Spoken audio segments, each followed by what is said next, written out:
Производителите најверојатно го чекаат последниот ден за да ги намалат цените, смета вице-премиерот за економски прашања Фатмир Битики, коментирајќи го фактот дека во продавниците се уште стојат старите цени на млечните производи. Одлуката за замрзнување на цените на млечните производи стапува на сила од утре. Секако, ако трговците, но и производителите сами не реагираат, владата, пораката е јасно дадена. Граѓаните нема да ги оставиме сами и ќе донесеме одлука во интерес на граѓаните. Вице-премиерот нагласи дека владата ги следи движењата на пазарот во Европа.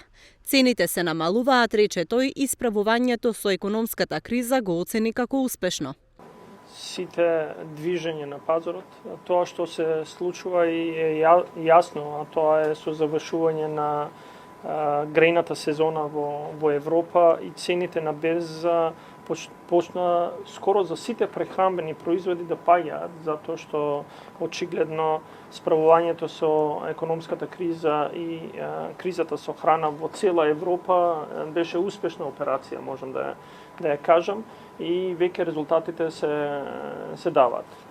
Тоа ќе значи дека и кај нас, и трговците, но и сите други ќе треба да ги следат истите текови. Ако основните суровини паѓаат, не можат цените да останат исти, цените ќе треба да паѓаат. И ние, како што ги преземавме мерките за основните прехранбени производи, на леб, тестенини, млеко и млечни производи, и навестивме една низа на други продукти, ќе ги следиме и продуктите кои што вие ги кажувате. Утре стапува на сила одлуката за замрзнување на млечните производи, односно намалување на цената за 10%.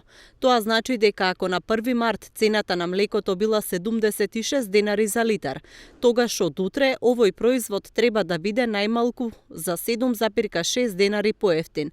Во оваа група влегуваат трајното кравјо млеко со масленост од 2,8, 3,2 и 3,5%, урдата, кравјото бело сирење и мешаното бело сирење, кравјот кашкавал со исклучок на кравјот кашкавал без додатоци и пармезанот, киселото млеко, павлаката и јогуртот без додатоци.